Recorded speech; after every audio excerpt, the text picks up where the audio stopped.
Jai Kunj Bihari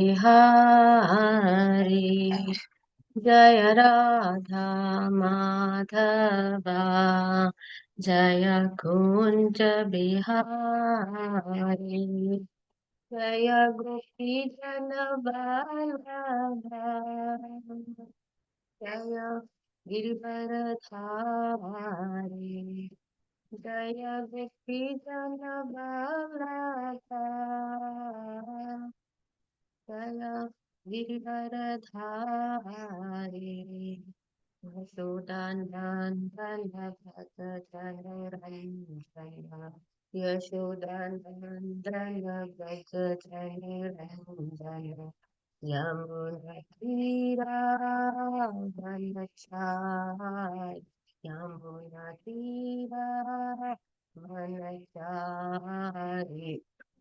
Jai Radha Madhava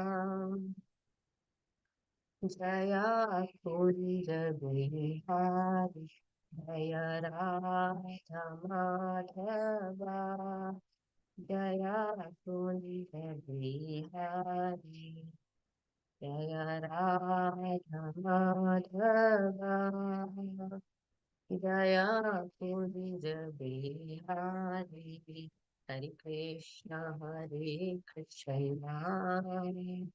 Krishna Krishna Hare Hare Ram Hare Ram Ram Ram Hare Hare Hare Krishna Krishna Krishna Hare Hare Ram Hare Ram Ram Ram Hare Hare Hare Krishna Krishna Krishna Hare Hare Hare Ram Ram Ram Hare Hare Hare Krishna Krishna Krishna Hare Hare Hare Ram Ram Ram Hare Hare Hare Krishna Krishna Krishna Hare Hare Hare Ram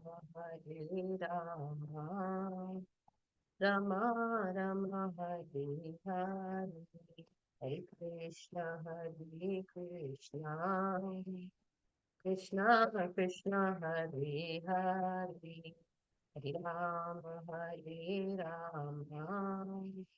Ram Ram Hare Hare Hare Krishna Krishna Krishna Hare Hare Hare Ram Ram Ram Hare Hare Hare Krishna Krishna Krishna Hare Hare Hare Ram Ram Ram Hare Hare Hare Krishna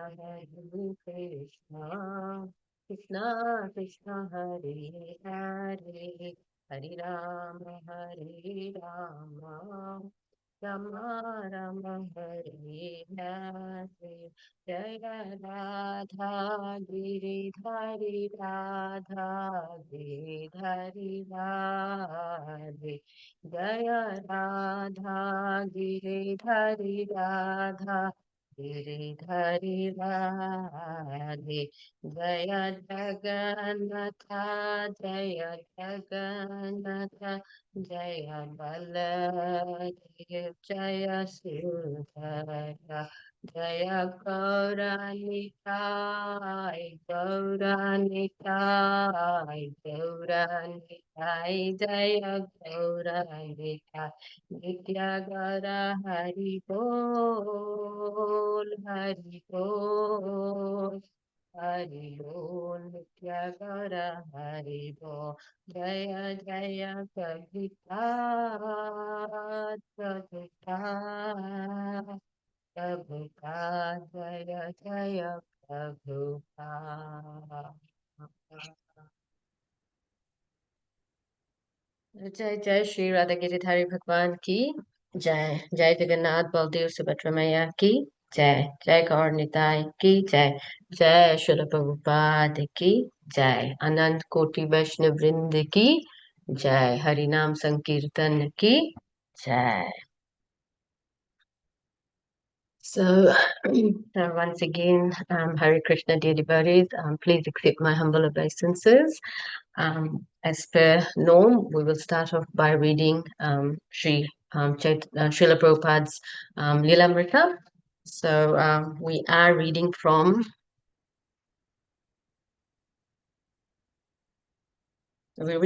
chapter 35. Prabhuji, would you be able to bring it on the screen? Yes, Mother, I'm sharing it. Yes, Thank you.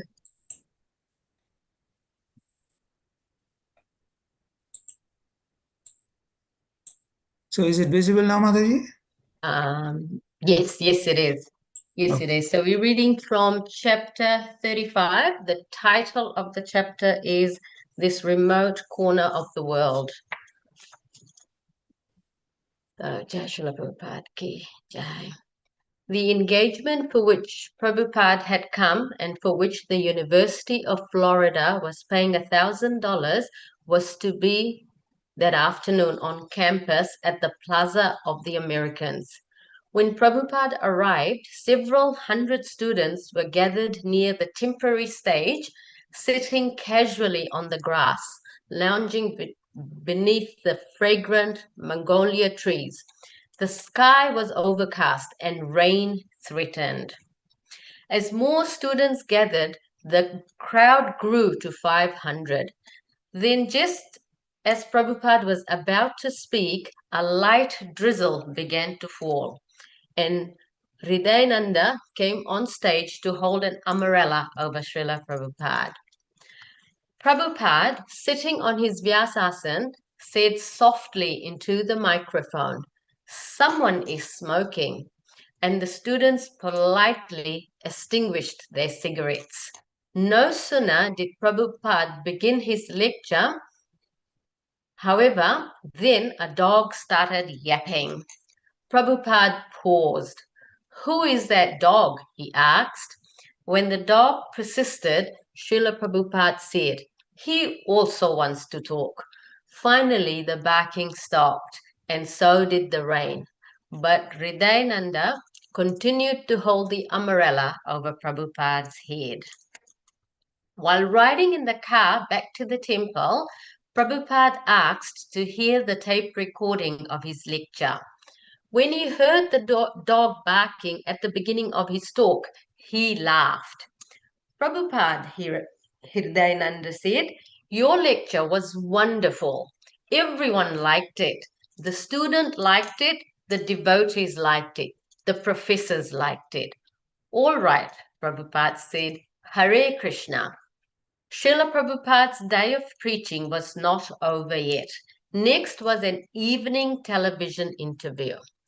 The interviewer had done some preparatory reading, and he introduced Srila Prabhupada by first describing who Krishna was according to Vedic literature and how Srila Prabhupada was in the disciplic succession from Lord Chaitanya. When the interviewer asked Prabhupada for an introductory statement, Prabhupada explained, "The Krishna conscious movement is trying to invoke in all people the general consciousness that we are part and parcel of Krishna." When the interviewer asked Prabhupada, "Who is your spiritual master?" Prabhupada lowered his head humbly and stated the full name of his Guru Maharaj, Om Vishnupada, Paramhamsa Parivracharya, Bhakti Siddhanta Saraswati Goswami Maharaj Prabhupada. The interviewer, however, seemed bent on controversy. In what way, sir, may I ask, did you think and do you think right now that the teaching of love of Godhead, that the love of God that you are preaching is different and perhaps better than the teachings of love of God that were conducted in this country and have been conducted in the rest of the world for centuries? Srila Prabhupada, this teaching is the most authorized. That is a fact. We are following in the footsteps of Lord Chaitanya. He is accepted by us according to the authority of Vedic religion to be personally Krishna himself. For example, you are the expert in this establishment. If someone is doing something under your guidance and if you personally teach him, do like this, that is very authorized. So when Lord Chaitanya taught God consciousness, God himself was teaching. So we'll end there. Srila Prabhupada ki jai. So I will share my screen.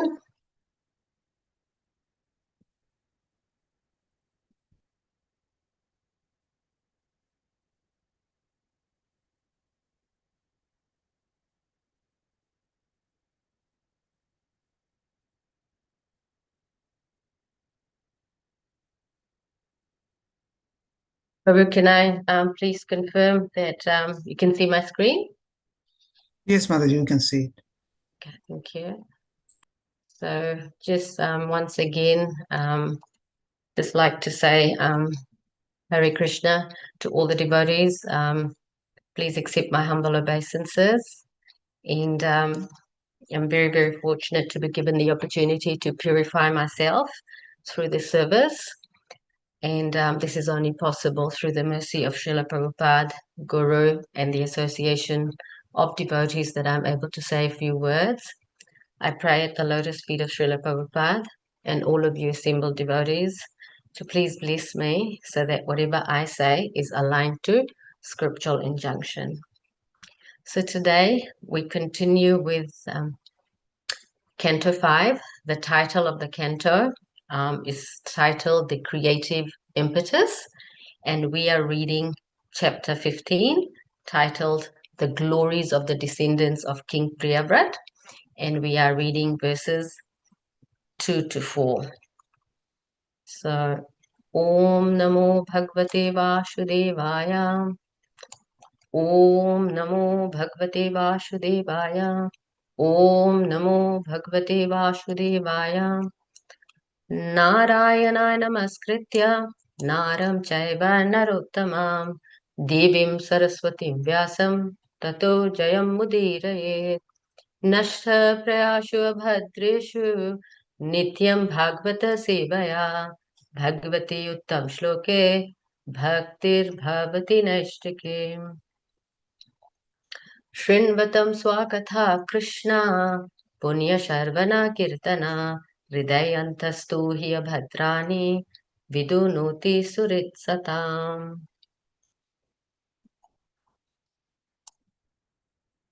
So the first two verses that we'll cover today do not have a purport, so I will read the verse and the translation, and then we will cover verse 4 in more depth. So verse 2 reads as follows, it's in prose. Tasmad Vridhasenayam Devatajit Nama Putro Abhavat. Translation. From Sumati, a son named Devatajit was born by the womb of his wife named Vridhasena. Verse 3. Atha Suryam Tattano Deva Dumanas Tato Denu Matyam Sutta Parameshthi Tasya Subhachalayam Pratiha Upajata. Translation by His Divine Grace A.C. Bhaktivedanta Swami Srila Prabhupada ki jai. Thereafter, in the womb of Asuri, the wife of Devatajit, a son named Devadumna was begotten. Devadumna begot in the womb of his wife Denumati a son named Prameshthi. Prameshthi begot a son named Pratiha in the womb of his wife Swachala. We move to verse 4. Ya Atma Vidyam Akshaya Swayam Samsudha Mahapurusham Anusasmara. Ya Atma Vidyam Akshaya Swayam Samsudha Mahapurusham Anusasmara. Let's say it one more time. Ya Atma Vidyam Akshaya Swayam Samsudha Mahapurusham Anusasmara. Would anyone like to recite the verse? Hare Krishna Mataji, Dandavat Pranam. I am reciting. Ya Atma Vidyam Akhaya Swayam Samsuddho Mahapurusham Anusasmaro. Hare Krishna Mataji. Hare Krishna. Hare Krishna Mataji, Dandavat Pranam. Dandavat Pranam Mataji. Ya Atmavidyam Akhyaya Swayam Samshuddha Mahapurusham Anusasmaro. Hare Krishna. Thank you, Hare Krishna. Anyone else? If not, would anyone like to read Hare the Krishna Prabhu Mataji, Dandavat Pranam. Dandavat Pranam? Go ahead, Mataji. It's verse 4, isn't it? Yes. It's verse 4, yes. Yeah. Ya Atma Vidyam Akhyaya Swayam Samsuddho Mahapurusham Anusam Sasmar. Thank you, Mataji. Thank you, Mataji. Anyone else? If not, would someone like to read the word for word meaning? May I, Mataji, please? Yes, go ahead. Thank you. Yaha who King Pratiha Atma Vidyam Akhaya. After instructing many people about self-realization, Swayam, personally, Samsuddha, being very advanced and purified in self-realization, Mahapurusham, the Supreme Personality of Godhead, Vishnu, Anu Sasmar, perfectly understood and always remembered. Thank you, Mataji. Hare Krishna, Dandavat Pranam. Hare Krishna. Would anyone like to read the translation? Hare Krishna Mataji, I am reading it. Go ahead. The translation by Srila Prabhupada ki jai. King Pratiha personally propagated the principles of self-realization. In this way, not only was he purified, but he became a great devotee of the Supreme Person, Lord Vishnu, and directly realized him. Hare Krishna. Hare Krishna. Would anyone like to read the purport? Hare Krishna Mataji. Go ahead, Mataji. The word Anusasmara is very significant. God consciousness is not imaginary or concocted. The devotee who is pure and advanced realizes God as he is. Maharaj Pratiha did so, and due to his direct realization of Lord Vishnu, he propagated self-realization and became a preacher. A real preacher cannot be bogus. He must first of all realize Lord Vishnu as he is. As confirmed in Bhagavad Gita 4.34, Upadekshanti te jnanam jnaninas tattvadarshinaha. One who has seen the truth can impart knowledge. The word tattvadarshi refers to one who has perfectly realized the Supreme Personality of Godhead. Such a person can become a guru and propound Vaishnava philosophy all over the world.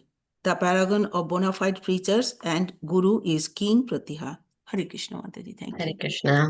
Thank you, Mataji.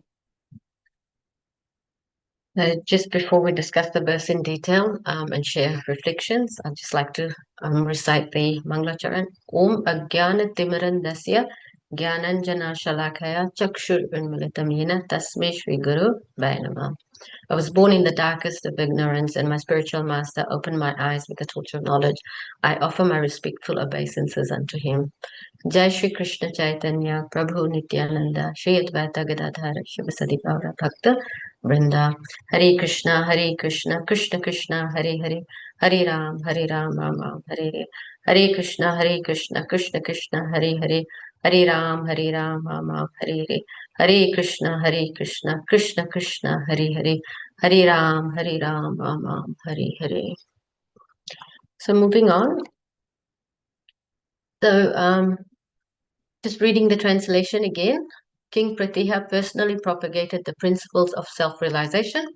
In this way, not only was he purified, but he became a great devotee of the Supreme Lord, Lord Vishnu, and directly realized him. So in terms of background and context, so Canto 5, as we know, begins with, and right up until this chapter, speaks of King Priyavrat or his descendants, and his descendants. So I guess it's appropriate to just remind ourselves very briefly about King Priyavrat. So as we know, Swayambhuva Manu had two sons, Prince Priyavrat and Prince Uttanpad. So Prince Priyavrat was the elder son. He was a disciple of Narad Muni, but right from a very young age, he was not interested in ruling the world, and therefore the older son, the younger son, Uttanpad, ruled the world. And in the meantime, Priyavrat Maharaj had gone to perform austerities. Now, in Canto 4, the descendants of Uttanpad were described and glorified, and that included hearing the pastimes of Dhruva Maharaj and others. And right up to the point of the Prachetas, the kings of the universe were all descendants of Uttanpad Maharaj, the younger son of Swayambhuva Manu. However, after the Prachetas, there was no suitable kings, and therefore Priyavrat Maharaj was persuaded by his father, his guru, Narad, his grandfather, Lord Brahma, and other sages to accept the throne and rule the universe. So on their request, he accepted the throne, and after fulfilling his royal duties, he renounced worldly life and returned back to the forest for austerities. So on this next slide, what we're seeing is the lineage of King Priyavrat. So Canto 5 starts with that, and it continues right up to this chapter 15. So this chapter 15 is often referred to as a transitional chapter, which means that it's just Vyasdev is now closing this chapter before he moves on to other pastimes in the Srimad Bhagavatam. So at the beginning of Canto 5, after we heard the activities of Priyavrat Maharaj, we heard about his son, Agnidhar, then about Rishabdev, followed by Rishabdev's son, Bharat Maharaj, and his pastime was covered, as we know, in a couple of chapters, as he took birth as a deer due to his attachment to a deer. And then he took birth as Jar Bharat, and the last few chapters talked about Jar Bharat enlightening Maharaj Rahugana. So after the end of Jar Bharat's pastime, Sukdev Goswami is now coming back to speak about the glories of other descendants of King Priyavrat. So this is what, in a nutshell, is chapter 15. We'll notice that in this chapter, Sukdev Goswami, he speaks certain names in the lineage, and then, the names are mentioned, and then he moves on and continues. And then he stops at a personality. At that point, the great personality, his glories are articulated by Sukdev Goswami, and then he moves on. So this is what's happening in this chapter. So we notice that in verse 1, he spoke about Bharat Maharaj's son Sumati, and Maharaj Sumati is being glorified as following in the path of his grandfather Rishabdev. And then in the next verse, he talks about his son Devatajit. He's mentioned, and then it's mentioned that he had a son Devadumna, whose son was Prameshti, and Prameshti's son is King Pratiha. So when he comes to King Pratiha, he stops momentarily, right, to glorify him. And so in verse 4, the verse that we're discussing now, in the translation, it is mentioned that King Pratiha became a great devotee of the Lord. So it is mentioned, and I'll just, it's stated in the verse, in the translation, that King Pratiha personally propagated the principles of self-realization, and in this way, not only was he purified, but he became a great devotee of the Supreme Person, Lord Vishnu, and directly realized him. So the purport itself is not very long, but it covers a lot. And there are 3 key points that we will be focusing on today. Now, the first point that we'll discuss is we'll look at what is the significance of this chapter. Why is there a need to cover the rest of the lineage of Priyavrat Maharaj? Now, if we go back to the beginning of Srimad Bhagavatam, we understand the background and context is that Parikshit Maharaj has got 7 days to live. So we can wonder, or sometimes we wonder, why does Sukdev Goswami cover so much on the lineage of major dynasties? And this is not the case just in this chapter and canto. The lineage of major dynasties is also covered in other cantos as well. And so we discuss a little about that. Then we look at the second point that Srila Prabhupada mentions in the purport, is that he says that the word anusasmara is very significant. God consciousness, he says, is not imaginary or concocted. So it is very real.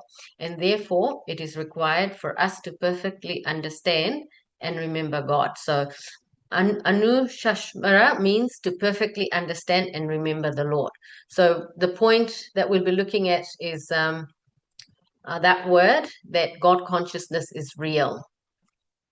Then the third point is about, again, Srila Prabhupada mentions in the purport that King Pratiha is the paragon, right? He's the paragon. The word paragon means he is the symbol, or he's the model or exemplary example of a model preacher and guru.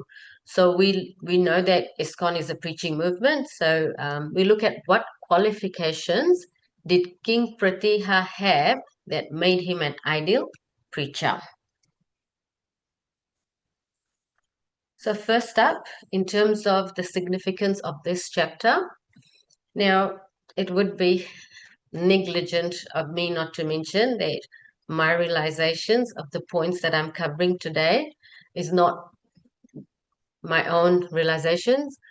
Part of my coverage is coming from class I have heard from His Holiness Bhakti Charu Maharaj and His Holiness Bir Krishna Goswami Maharaj on this verse.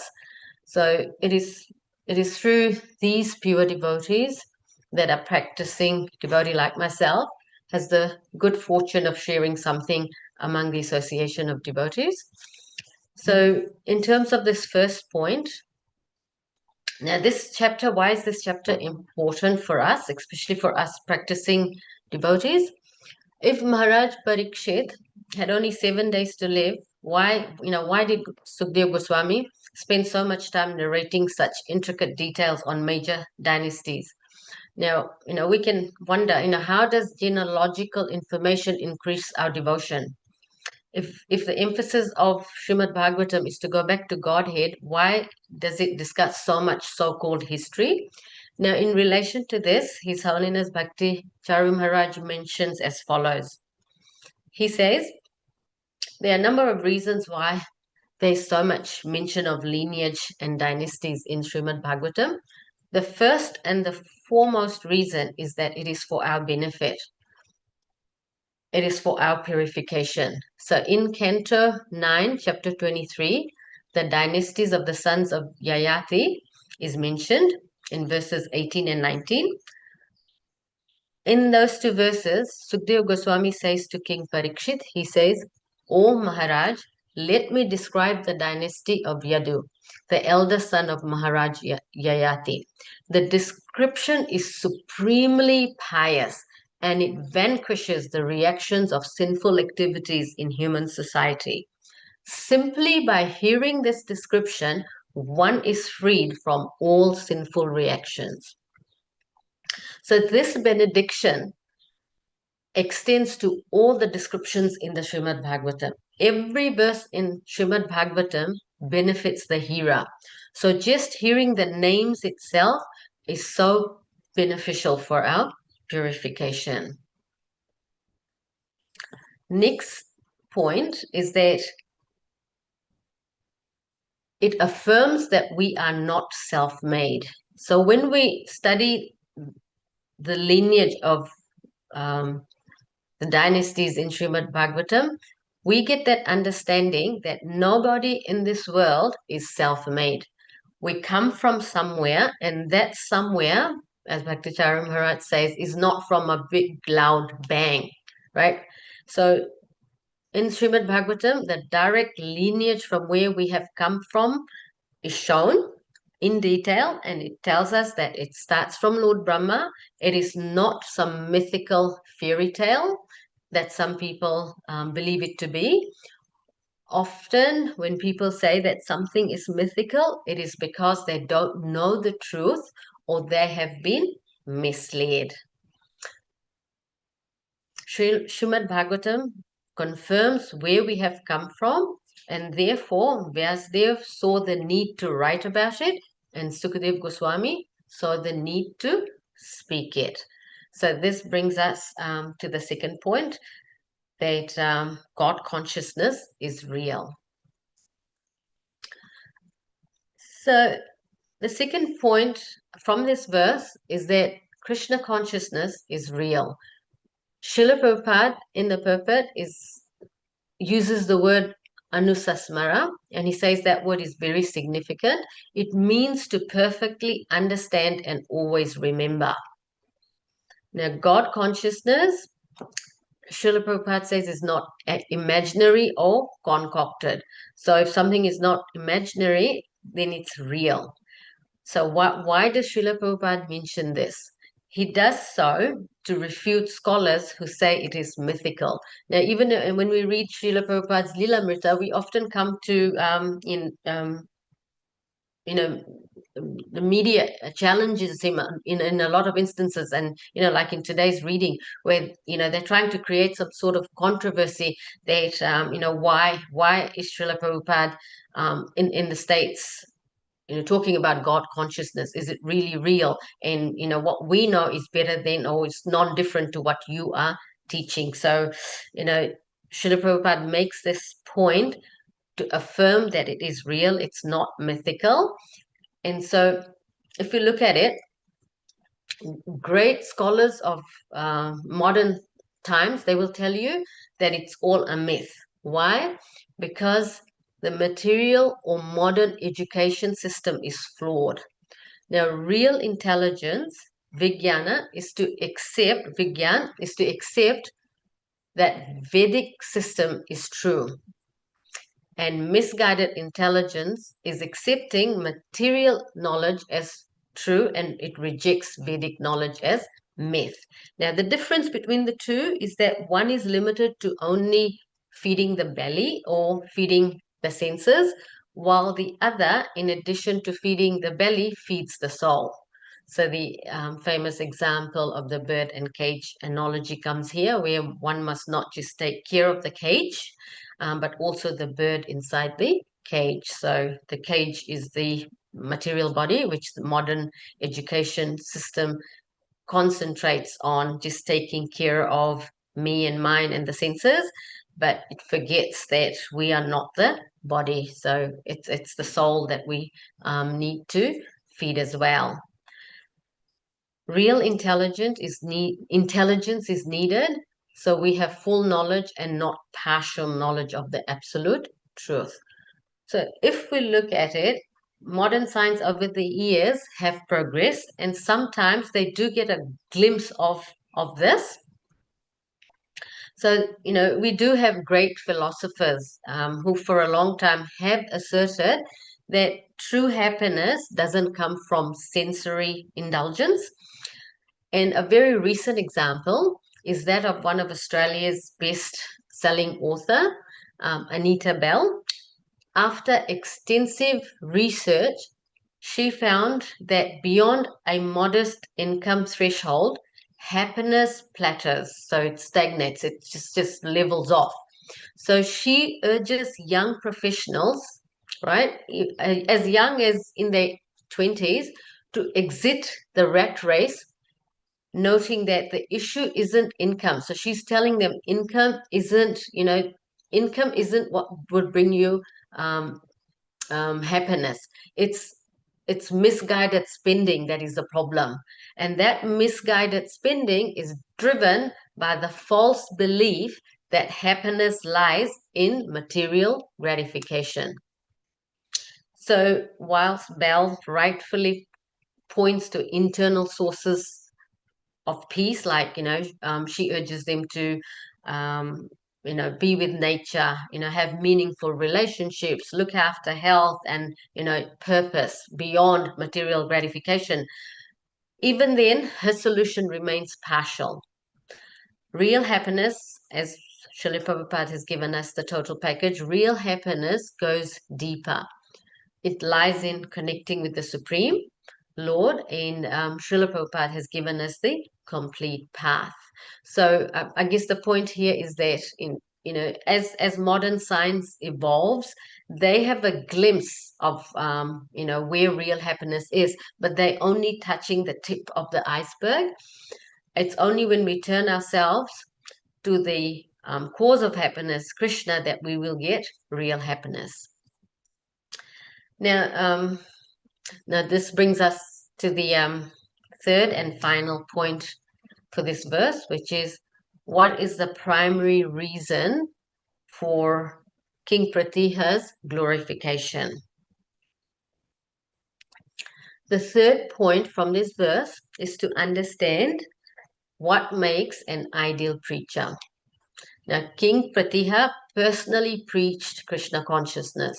So when it mentions self-realization, it's what was he preaching? He was preaching Krishna consciousness. And in doing so, in that process, he directly realized the Supreme Lord. Now, the word preach has the word reach in it. So preaching means reaching out to people in order to spread the glories of the Supreme Lord. So we see that King Pratiha is being glorified for being a perfect example of an ideal preacher and guru. Now, he personally propagated the principles of self-realization, and in doing so became a pure devotee. So I'm just, reiterating the translation. Now, for the rest of the class, we will look at what was his methodology. So ISKCON is a preaching movement. Chaitanya Mahaprabhu and Srila Prabhupada, their instructions is that everyone should preach. So it's befitting for us to understand what was King Pratiha's methodology that made him an ideal preacher. And so for the rest of the class, I will be paraphrasing some key points from His Holiness Bir Krishna Goswami Maharaj's class on this verse. So the first point that Maharaj makes is that we should understand, as practicing devotees, we should understand that King Pratiha, he became a great devotee. Now, he mentioned that, as a king, he had access to a lot of opulence, right? So we know that, kings have wealth, fame, followers, you name it. They have everything. But he made the choice to become a great devotee. So Maharaj explained that each one of us, we also have the choice to become a great devotee. Now, the second point that Maharaj made is that King Pratiha was not blessed with some siddhi. Now, he explained that it was not Kripa Siddhi that made King Pratiha a great devotee. Sometimes, and I know this happens with me a lot, sometimes our minds can give us excuses. We may think, oh, these descendants were blessed with some siddhi coming from these dynasties. So Maharaj, in his class, I felt was speaking directly to me, clarifying, no, that was not the case with King Pratiha. And so just to remind ourselves, what is Kripa Siddhi? So Kripa Siddhi as we know, is when one gets pure devotional service, which is the goal of bhakti, through the mercy of Guru or Krishna. So an example is in Sri Chaitanya Charitamrita Antalila, there's a moving account of an illiterate Brahmana from South India who would sit daily in a temple holding the Bhagavad Gita, gazing at its cover, trying to read Bhagavad Gita, but gazing at the cover with tears streaming down his face. Now, he experienced bhava just by gazing at the picture in the Bhagavad Gita cover. So this is the picture of Krishna as Parthasarathi, as the charioteer, Arjun's charioteer. So, we see that picture ourselves. Do we have that bhava in us? No. So he experiences Kripa Siddhi through his faith and through Guru Nishtha, so his steadfastness to Guru's instruction. So he was illiterate, but the instruction that his Guru had given him was to try and read the Bhagavad Gita, and so he was following that with a lot of faith. So he got Kripa Siddhi. Maharaj mentioned, and as we know, it is very, very rare to get Kripa Siddhi. Using a material example, it is like someone getting an honorary degree.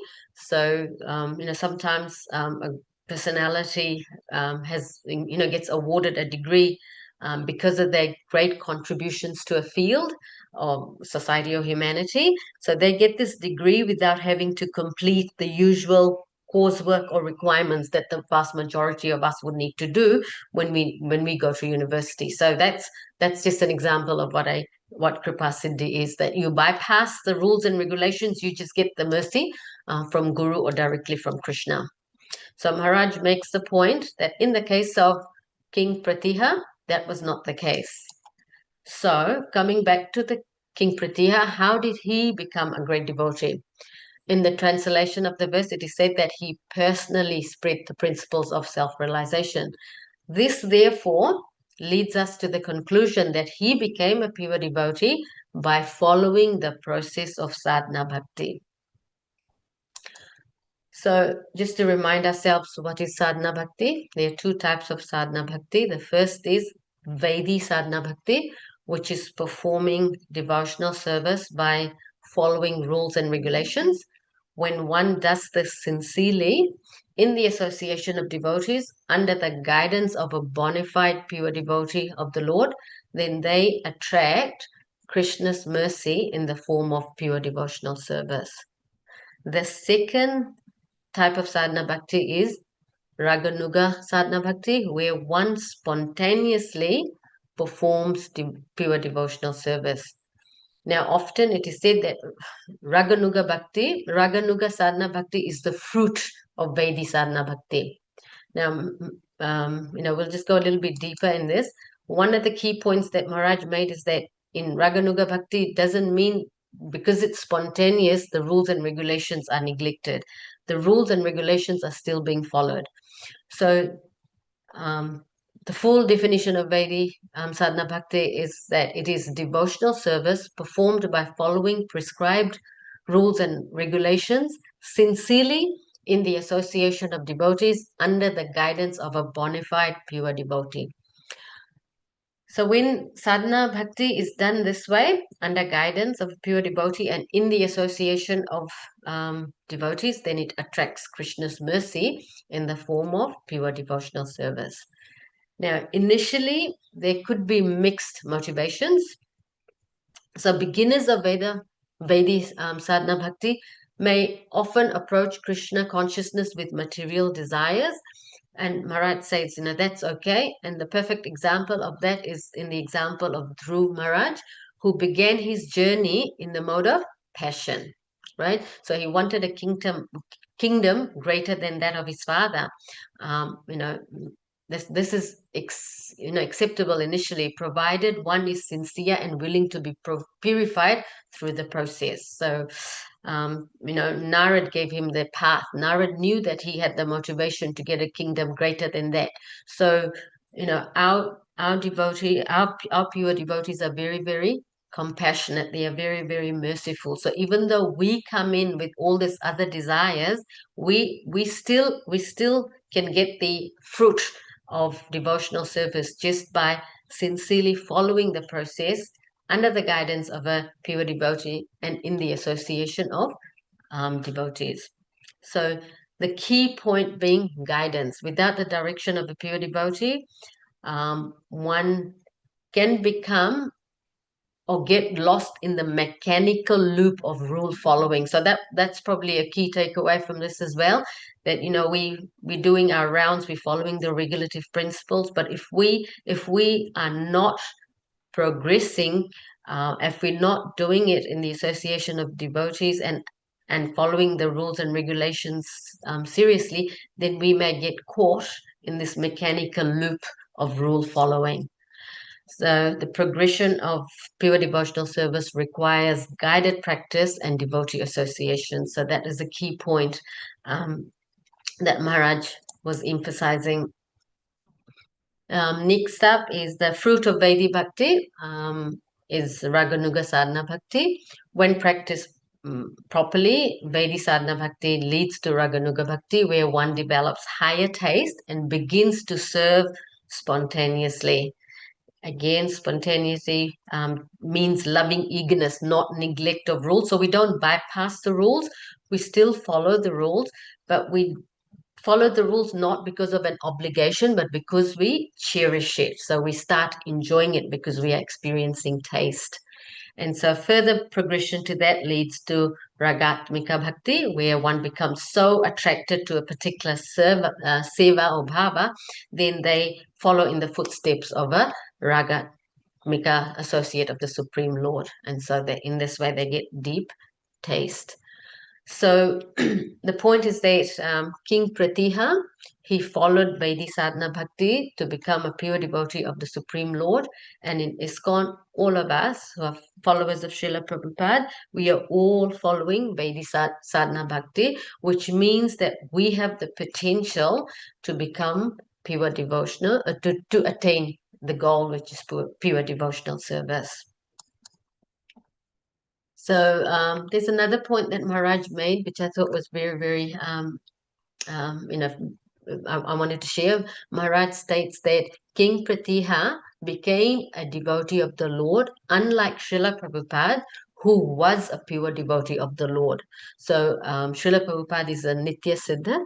So a Nitya Siddha is an eternally liberated soul who has never been influenced by material illusion and is always engaged in loving service to Krishna. So, Srila Prabhupada, unlike King Pratiha, who became a pure devotee, he was already a pure devotee when he appeared in the material world. Although if you listen to Srila Prabhupada, he would always say, we are always in Maya. He was so humble in his approach that you could never, the way he embraced all his disciples, all his followers, he treated them like a real father. And so, that itself just tells us the qualification of Srila Prabhupada. Next up, what does all this mean for us?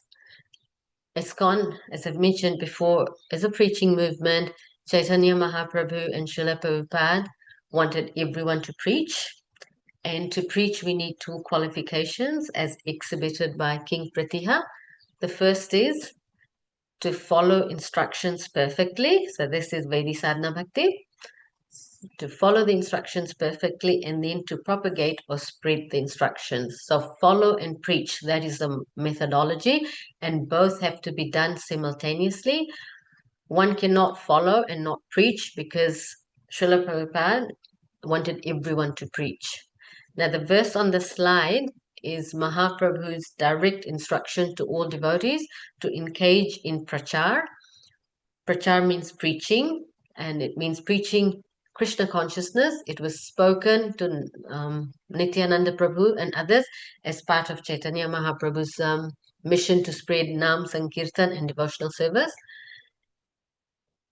Prachar means to preach, and the word reach is in that word. And preaching means you show how it's done, not just talk about it. You do it first and then you can teach. So as we know, Srila Prabhupada taught us that personally. He practiced what he preached, and he was very, very patient. So there's a lot that we can learn from Srila Prabhupada. So the key takeaway from this verse is that King Pratiha shows us by example that we are also capable to achieving the same, and in doing so, we will be pleasing both Krishna and Srila Prabhupada. And I found this slide, which I thought was really, really apt, that Srila Prabhupada's guru, Bhaktisiddhanta Saraswati Thakur, says that preaching without practicing is nothing but a ritual of Karam Kand. So we need to ensure that as practicing devotees, we shouldn't wait to be purified in order to preach. We should preach whatever we know now, and in that process, we will become purified.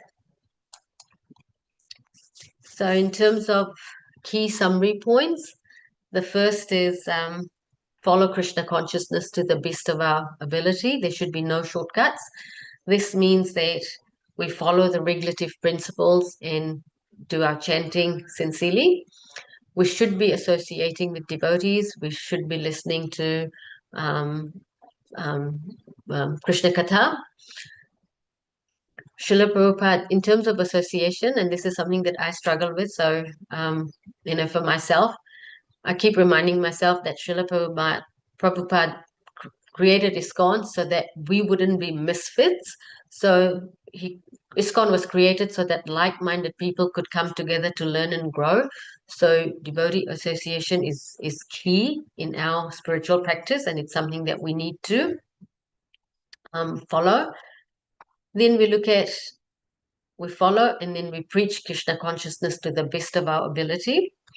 So this means that sometimes we can get caught up with, I'm not good enough to preach, but if all of us bring something valuable to the movement, this means that we don't compare ourselves with other devotees, and that we do our best to deliver Krishna to others. And we'll all have our own unique way. It is said that if we are practicing sincerely, then Krishna will show us the way. Krishna uses us as his instruments to bring others to him. So Krishna has a plan for each one of us, and that not just those of us who are in the movement, but for everyone else that's out there in the world. But it is our job to help Srila Prabhupada continue to spread the movement. So if we look at it, Arjun won the war when he became an instrument in the hands of Krishna, not by his own effort. So our job is to preach, and Krishna will do the rest. Then we look at in relation to becoming gurus.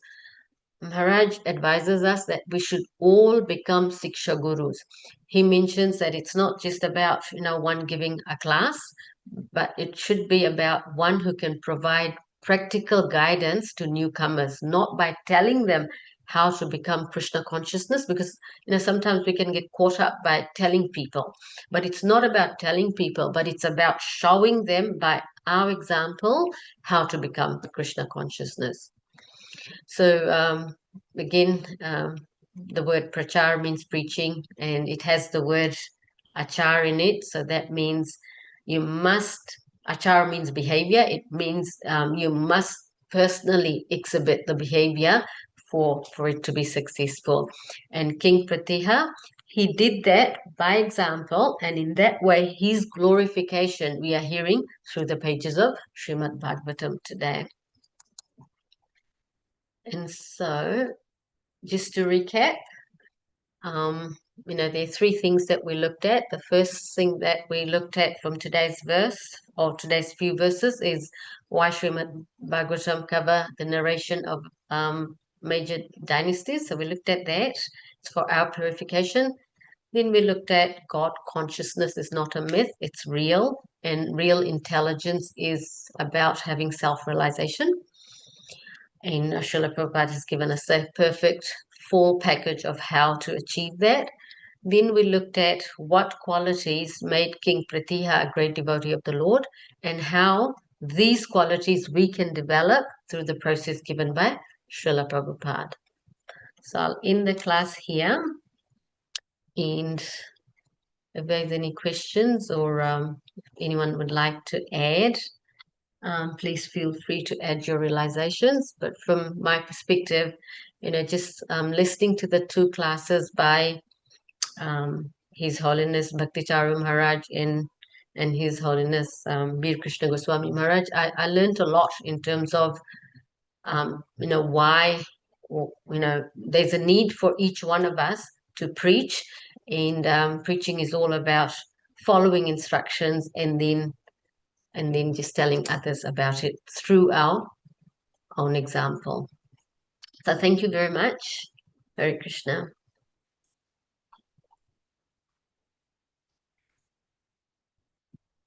Is there any questions in relation to what we've covered?